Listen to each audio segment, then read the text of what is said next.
This is Law of Attraction Explored. I'm Tim Grimes. If you'd like a free guide that explains the hidden link between relaxation and the law of attraction, or if you want more information about my books or my coaching, you can visit radicalcounselor.com. Enjoy the episode.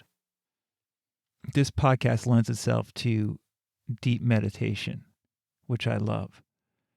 And it lends itself to exploration, which I love. But at this point, we've got 85 plus episodes, and you can listen to these meditations more than once. And I feel like I can explore general law of attraction and spiritual ideas much more informally and faster on YouTube. So I'm gradually going to be transitioning most of my regular content, meaning my non-books and coaching, to the YouTube channel. I just wanted to make that brief announcement. This episode is going to be tough for a lot of you and incredibly valuable for some of you, in that I want to get deep, but not in like a meditative way today. I just more want to talk about how law of attraction principles are wonderful. And, that's why we have this show. But the deeper spirituality, when I say let's get deep, I obviously mean let's get deep about looking at ourselves and how we can pragmatically improve our life. And in my opinion, that's the law of attraction. But then if you've been a listener to this podcast, when I really say let's get deep, spiritually deep, I mean let's let go of our regular perceptions and viscerally experience something that we cannot label. Something that is better than something we could ever explain or put into words. And in my life, I've experienced that. And I've been fortunate enough to find several teachers who describe that experience. None of those teachers are law of attraction teachers. That's important to realize. The law of attraction, in my opinion, is about improving your life and improving the lives of other people around you. It's pragmatic advice. It's hugely valuable in that way. It is not the deepest spiritual advice. Neville is not deep spiritual advice. Abraham Hicks is not deep spiritual advice. Any law of attraction teacher I've ever read, even seemingly very deep ones like H.M. Lee Cady, or someone like we recently touched upon, Joel Goldsmith, even their advice doesn't, in my opinion and experiences, stack up to the real depth of some of the mystical teachers we've mentioned on this show. Recent examples, meaning modern teachers that are examples of this that we've explored and talked about. Byron Katie. I said you could read Byron Katie's book, 1,000 Names for Joy. You can read any 2 pages of that book, and she'll basically tear apart nicely, but nonetheless completely tear apart almost all deep conversations you're having about the law of attraction, about how that's reality. Byron Katie will burn those up in about 2 pages in that book. She's at a totally different level or non-level. And you have somebody like Nisargadatta Maharaj, who is a very famous non-dual Indian teacher from last century. Same thing. People are making all these really interesting arguments about reality, and Nisargadatta Maharaj just burns them down. Burns them down. He says, no, reality is not like that. So, well, what's reality like? It's like this. And this you cannot make a concept out of. Jeanne Fraser is like that as well. We've talked about her. I love Jeanne. And someone who's definitely like this, that we often mention, and I want to talk a little bit about today, is U.G. Krishnamurti. U.G. Krishnamurti is, first of all, not Jiddu Krishnamurti, the more famous Krishnamurti. Both Krishnamurtis knew each other, but U.G. came after Jiddu Krishnamurti. And it's, there's stuff similar in some ways, except U.G. is far more interesting, and in my opinion, far better of a teacher.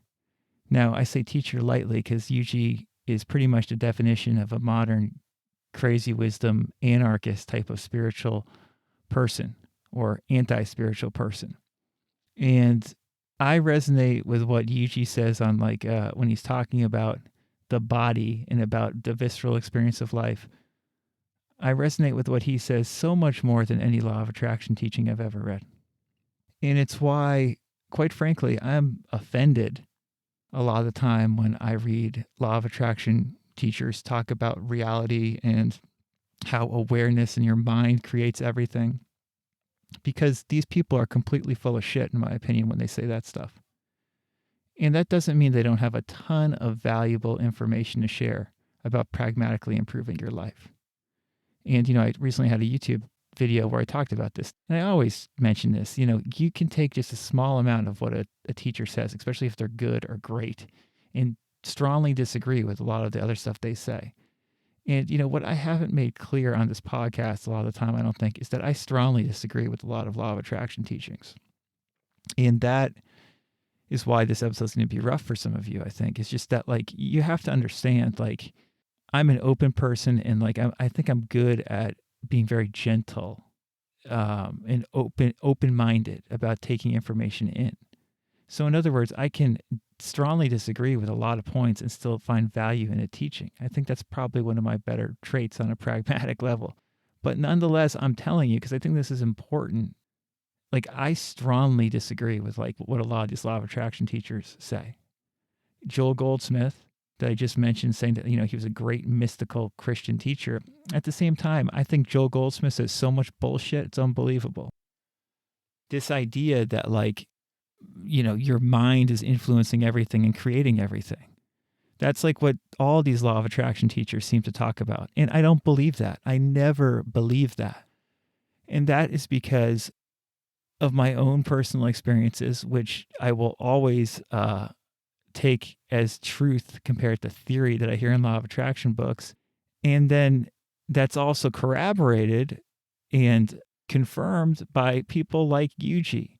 Yuji basically says, your body knows what the fuck to do. Your body is intelligent to such a level that you don't have to fucking do anything.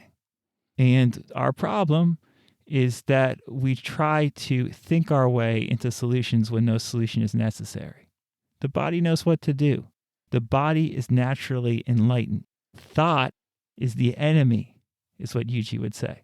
Now, I disagree with Yuji on some of that. I don't think the thought is the enemy in the sense that pragmatically we can improve our life. And that's what the law of attraction is all about, is having thought improve our life. But on a deeper level, yeah, thinking is the enemy when you're trying to think your way out of something. And does anything we think, does any of our quote unquote personality or awareness add up to anything extra? Absolutely not. The reason I'm so opposed to a lot of these bogus law of attraction theories is because it really undermines the power and depth and enlightenment of your physiological being, of your body. There's a book that talks of Yuji's called The Biology of Enlightenment. In other words, you already are enlightened. There's nothing you ever have to do. Everybody's enlightened. And this idea that you're a separate self and that you're going to someplace after this and that there's some before and after and you're improving yourself and you're spiritually developing is a bunch of hogwash. The reality is so much better than that. So much better. Truth is so much better than all of these theoretical mind-based discussions. What's not there is better than what is here. And your body knows that. Your body is that. Your body is your thoughts. Yuji would say, I'm not even sure there's such a thing as consciousness. We like to talk about conscious, subconscious, superconscious, unconscious. Fuck all that. Yuji would say, I don't even know if there's anything such as thinking. These are all just words. What happens when we get beyond words? See, when I jump up and down like a monkey and am screaming at the top of my lungs, I'm getting fucking close to reality right there. I'm getting close to truth. And when I get really quiet and still and something fades away and I don't know what just happened, I'm getting close to truth. But there's no theory there. There's just life. Life is happening through you. You don't do life. Life is happening through you. And to say that we have total control through our minds is offensive and misguided and demeaning. You are enlightened. At the end of the day, you are enlightened already. And you don't have to do a fucking thing to improve your life. Everything we do to improve our life is just for pragmatic reasons. And that's cool. I don't see any problem with that. I'm all for improving our life pragmatically. I'm all for trying to be a better person to those around me. I like that. But if you want to get deep, none of it matters. God is better than what you could ever conceive with your awareness. And these law of attraction teachers are offending you by saying that it's not. The grace of life is realizing that you're not what you think you are. And you're going to find that in non-dual teachings, in mystical teachings, and Zen teachings, much more than you are in law of attraction teachings.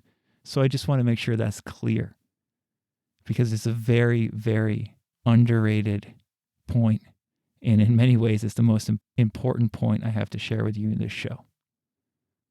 So we'll probably be back to our regular programming next week, but I just want to let you know where I'm coming from when I say let's get deep. When I say you are God, it's this.